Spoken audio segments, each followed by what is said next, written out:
Hello everyone and welcome to this week's video tutorial. This is spot number 18 from Dubious positions and how to attack them. Again, this will be another bot on the central cannon versus the screenhouse defense. So again, I would like to thank Master Xiangqi and Grandmaster Zhang for giving me permission to make these videos in English. So without further ado, let us begin. Central cannon, screenhouse defense, third pawn advancement variation. Black would do likewise. And for this board, we will be discussing the 5-hit cannons or the pawn rank cannon variation over here. Now in this board, black plays e7 plus 5, and this is a slow but steadfast approach by black, whereby he will choose to consolidate his defense. Now if he played e3 plus 5, red will play c equals to 3 to attack. So if there was so, red would also have p3 plus 1 as a possible option to play later on, so that is why e7 plus 5 would appear to be the better choice at this point in time.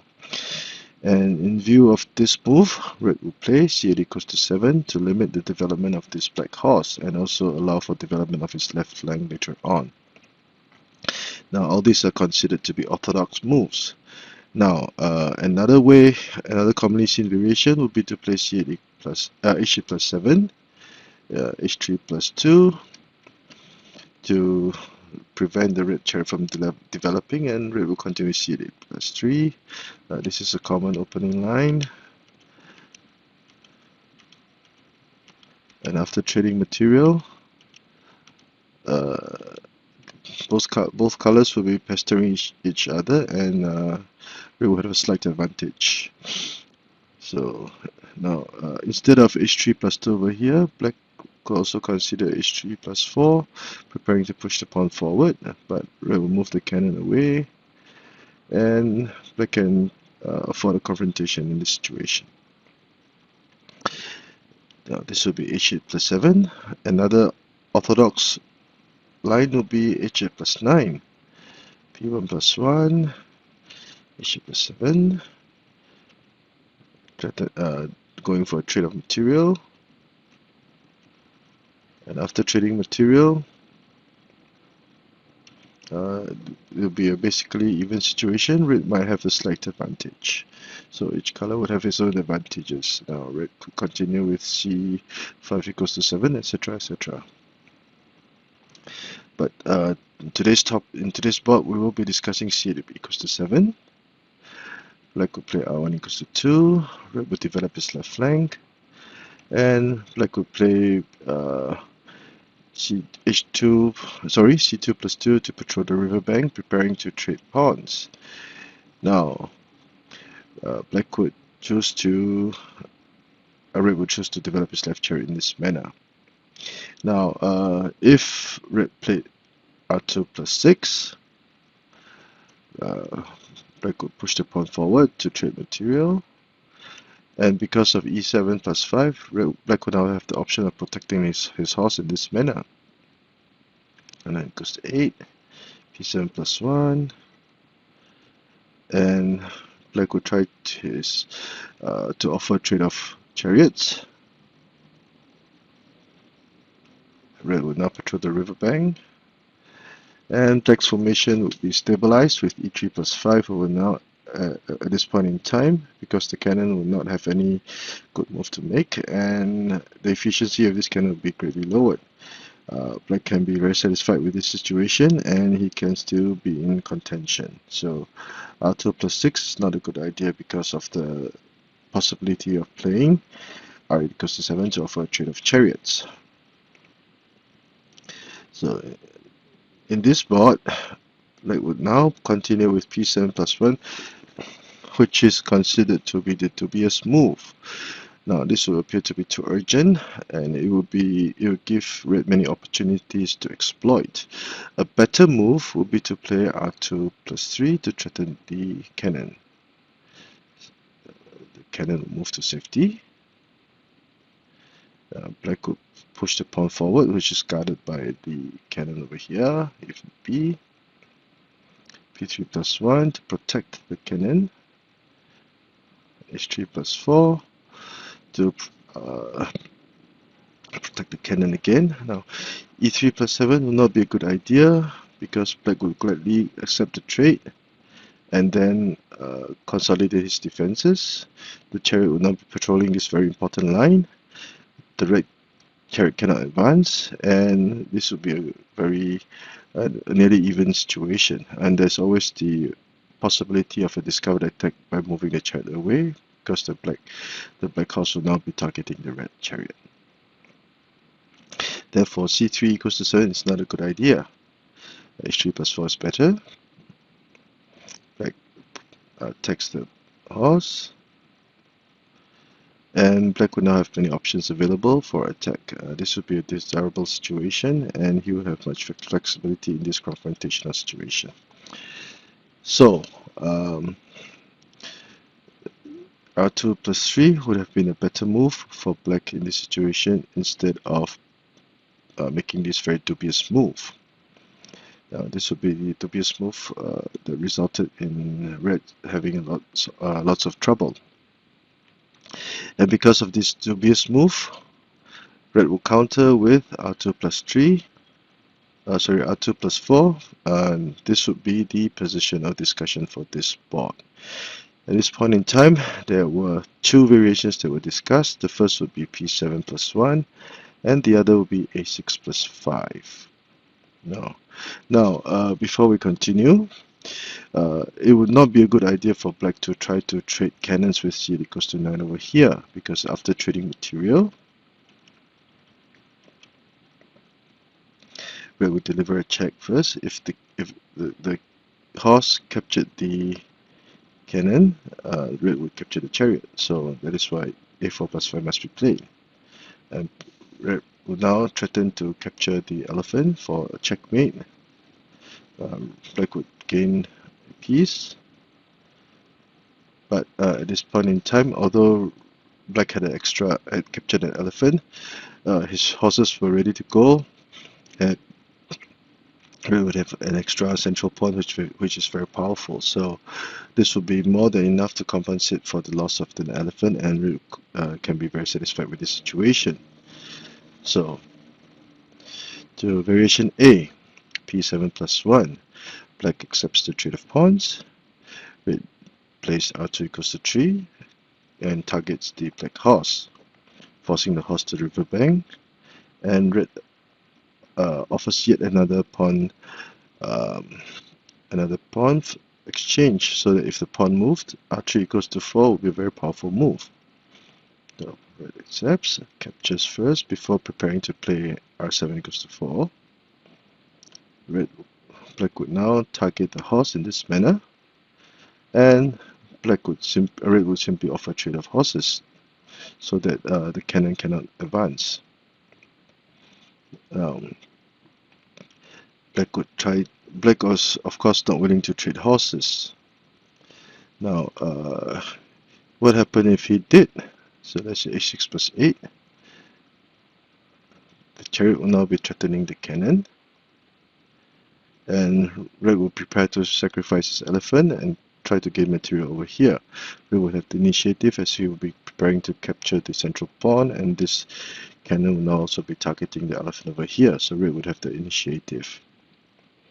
So that is why h6 plus 8 is not a good idea, and black was not willing to trade horses, but instead would play h6 plus 5, hoping to capture the cannon, trade for the cannon, and maybe slow down red's attack for temporary rise. Red will counter with h2 plus 3, c2 equals to 7 to try to, this will be a discovered attack, offering a trade of chariots and also attacking the elephant over here. Now, with this move, black will stake everything on his hopes, everything on trying to attack this flank.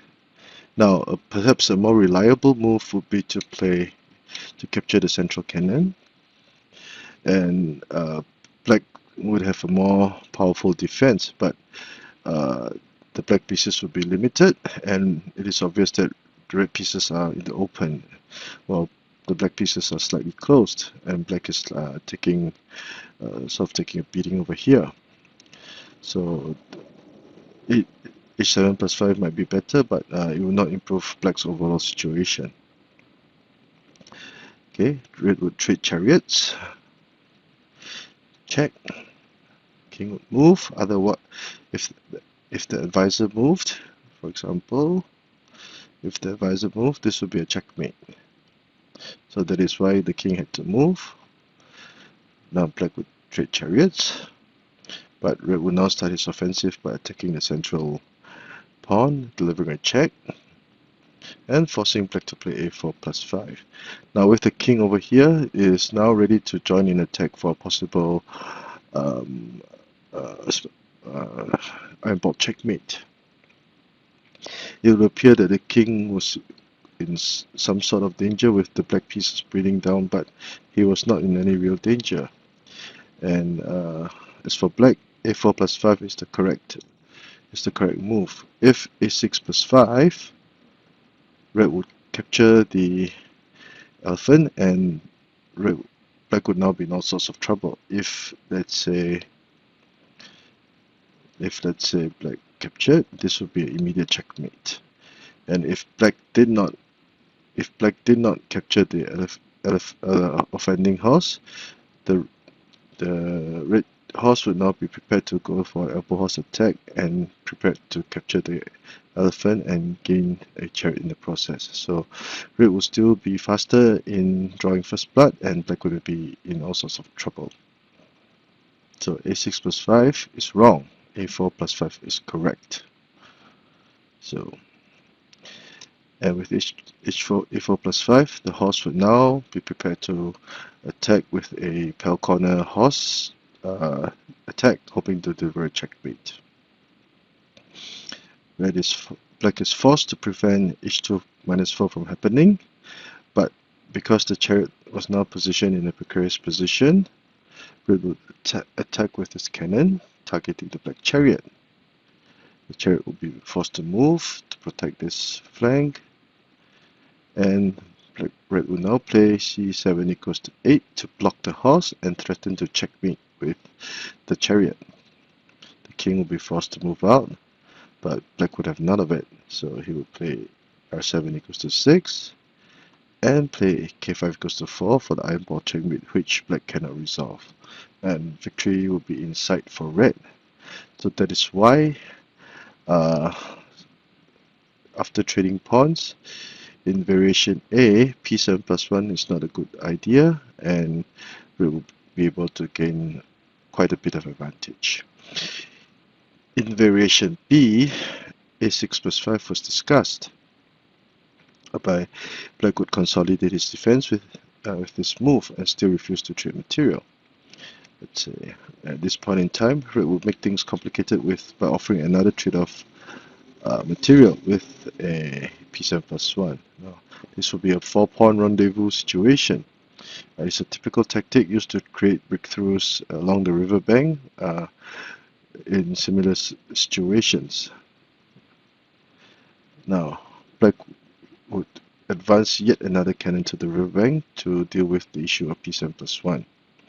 Now, it would be a bad idea to play p3 plus 1, because if he did, red will do likewise,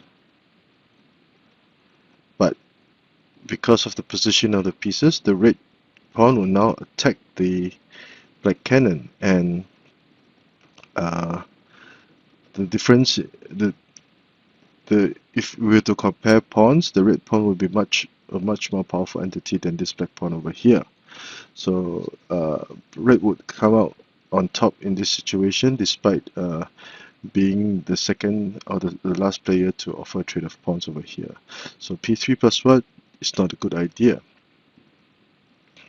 So r8 plus 2 is played, and again this will be a fight along the riverbank, which is very common in Xiangqi. Now black would try to break through with p7 plus 1. Now black was forced to break deadlock, and usually in similar situations the first person to try to break the deadlock would actually be at a disadvantage. Now I equals to 6 is not a good idea because red would capture, protect, dislodge the black chariot, and gain material. And red would be prepared to gain material. This would be red will be attacking both causes at the same time, so red will enjoy both the material and overall advantage in this situation. p7 plus 1, archer goes to 3, the horse is moved to the riverbank, and red will do likewise. Capturing the pawn. Black tries to apply a cannon pin, trying to use 2 pieces to pin 3 of red's major pieces, but red would have none of it. He will attack the horse, and black would usually opt to trade material.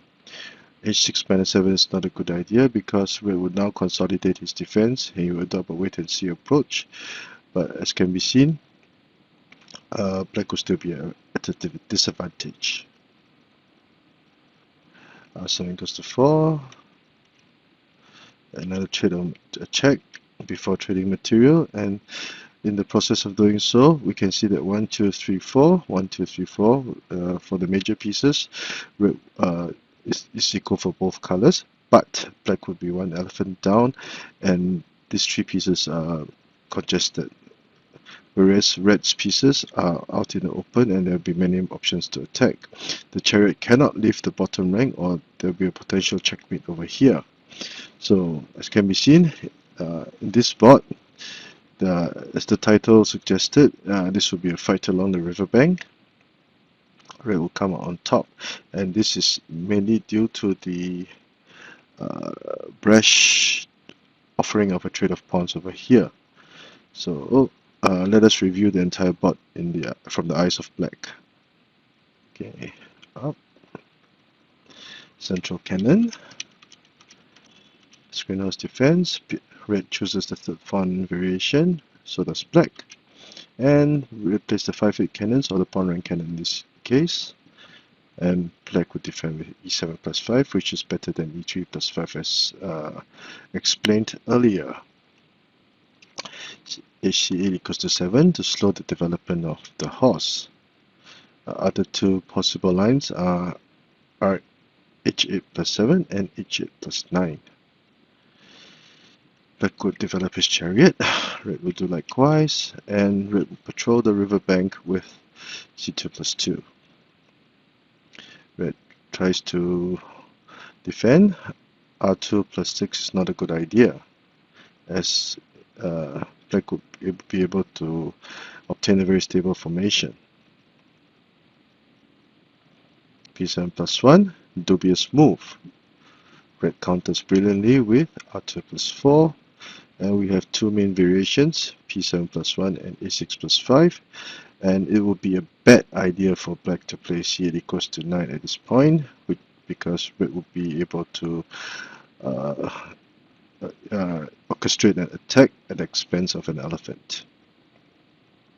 Variation A, r2 equals 3, black would start the attack on this riverbank, offering trade of pawns, and black would now play h6 plus 7, but notice that the black chariots have not yet to be really mobilized. h2 plus 3, forming a blockade, and black would try to play c2 equals to 4 to capture the elephant, hoping to be able to initiate an attack on red's right flank.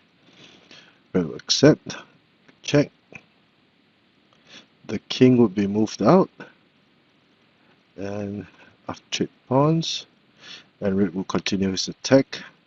Sorry, a4 plus 5 is correct. a5, a6 plus 5 was a mistake. But a4 plus 5 will not be that good either, because red will now attack with his horse, forcing the chariot, And after a nifty tactical combination, red will now be prepared to checkmate with the iron bolt. Checkmate. Variation B, a6 plus 5. Black consolidates its defenses first. For pawn rendezvous situation, and again the fight will be on the riverbank. The main battleground will be on the riverbank, where both colors have placed a lot of pieces trying to seize the riverbank. R8 plus 4, p7 plus 1.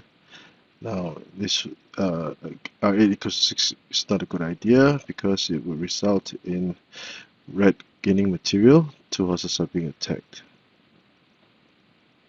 R2 equals to 3, and after some nifty maneuvering, red would have a superior position, extra elephant, and very mobile pieces. So red would have seized the advantage and increased it further.